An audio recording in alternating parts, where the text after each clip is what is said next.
Welcome back. We continue with our developing story this hour. President Cyril Ramaphosa has instructed Basic Education Minister Siviwe Gwarube to fully implement the Basic Education Laws Amendment Act.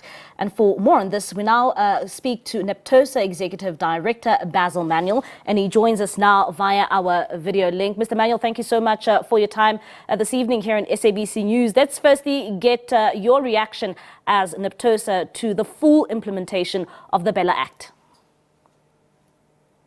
Honestly speaking, Mbali, we are relieved because we've been busy with this for over 10 years.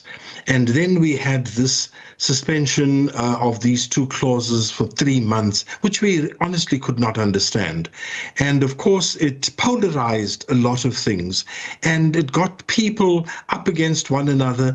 And we've ended up exactly where we would have been 3 months ago. So I'm relieved that it is being implemented and we welcome it. And do you think that when it comes to the various political parties who were involved in the discussions, that they were at least able to find one another?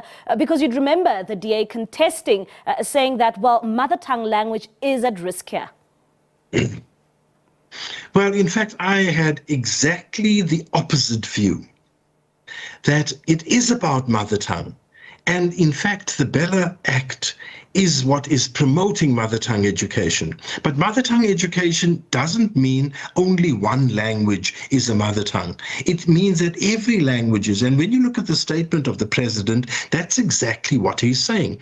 So this notion that if you protect one language, the others will be protected too is a nonsense. We have to do it even-handedly for everybody. And further, Mr. Manuel, what does then this mean, for various schools in our country that traditionally only had one language that they offered?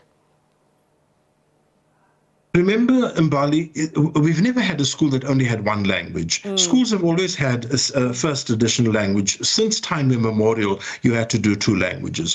What this does do, however, it does say that schools will have to relook at their language of instruction, the so-called mother tongue. Is it still representative of the community? Is the school still serving the community? Because after all said and done, a school does not have a language inherent in itself.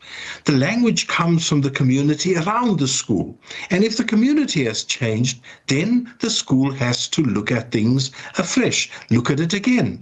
Because we cannot say that the community can change, but this school must be an English school. Nonsense. It has never been. It shouldn't be like that. And we don't need statutes to protect a language. Language lives in people. If we needed statutes, all our indigenous languages would have been dead because they weren't protected in the past. But they lived in the people, and that's why they are still here. And the same will happen with Afrikaans. This unrealistic fear is a great pity, but all it has served to do was to whoop up people for political gain, not for anything else. Then does this mean that more schools will be open to all children in South Africa?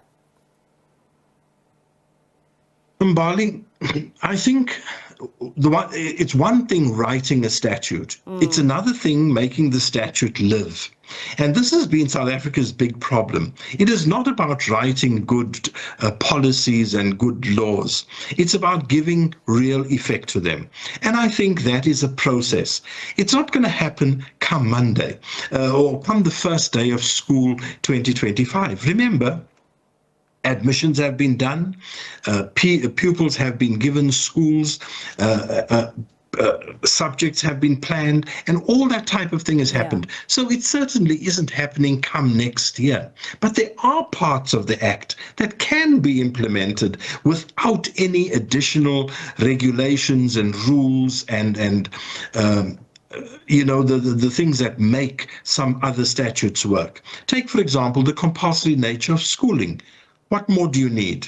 It's there, it's a statement, and the statement must be followed through. But when it comes to certain things like grade R, and the president himself said, it will need much, much more than that because it is bound in a whole lot of other things. So whilst compulsory, affordability is one of the things that is going to stymie this. And we've got to now give effect to that. So yes, I think it is going to result in changes over time. And it's high time that they did happen, but let's not think that it's like a light switch that we simply turn on. Yeah. And of course, I mean, I was one of those people that actually attended an Afrikaans school, but was allowed to have my education in English in an Afrikaans school. But let's switch gears here a bit and talk about, you know, the issue around grade R. There was an issue as well raised around grade R where some schools were saying that they are not ready to have, you know, grade R pupils. How long will it take for us as a country to officially see, you know, grade R pupils being prioritized so that, you know, they can also start seeing education from grade R level? What does readiness mean, Mbali? I was a head of a primary school. And we built, because we were able to, and the community I served was primarily a Zulu community. We built classrooms for grade R, and we implemented classrooms for grade R. So readiness means different things to different people. I think what one needs to be looking at is there space at schools? And the first alarm bell that rings is about infrastructure. Then, of course, we know that there are many, many grade R children sitting in these little satellites where up to now they've been primarily been daycare centers. Now we must fix that. We don't need to remove them yet whilst we are busy making it compulsory, whilst we are busy trying to ensure that at an ordinary primary school there are classes. But we need to ensure that the curriculum is being followed. And we need to link those schools to the formal schools so that there is far more support for those good people who've kept the children in school, who've freed up you and myself to get to work. They've done yeoman service, so let's not throw them away. So things have been happening, but we need to formalize it more. The Minister of Basic Education, Siviwe Gwarube, has been given time now to come up and draft some of the norms and regulations, you know, that will govern the BELA Act and some of, you know, the contentious issues, which were, of course, clauses 4 and 5. What are your expectations as a Naptosa when it comes, you know, to these regulations that need to be drafted?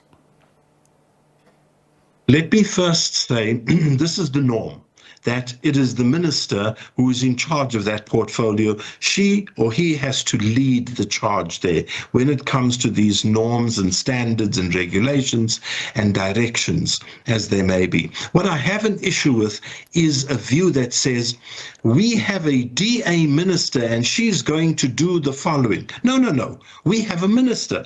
And I've heard this minister speak, and she hasn't said, because I am a DA minister, I'll do this. No, there's no such thing as a DA minister. She's a minister, and she, in the presence of a large group, had even before this given an indication that she will implement, because that is her constitutional responsibility. And I'm going to give her that space, and we will support it. But we want to see that it is being done speedily and correctly. All right, Mr. Manuel, thank you so much for your time this evening. That is Basil Manuel. He is a Naptosa Executive Director, giving us his insights there and his reaction to the full implementation of the BELA Act that was announced by President Cyril Ramaphosa earlier today.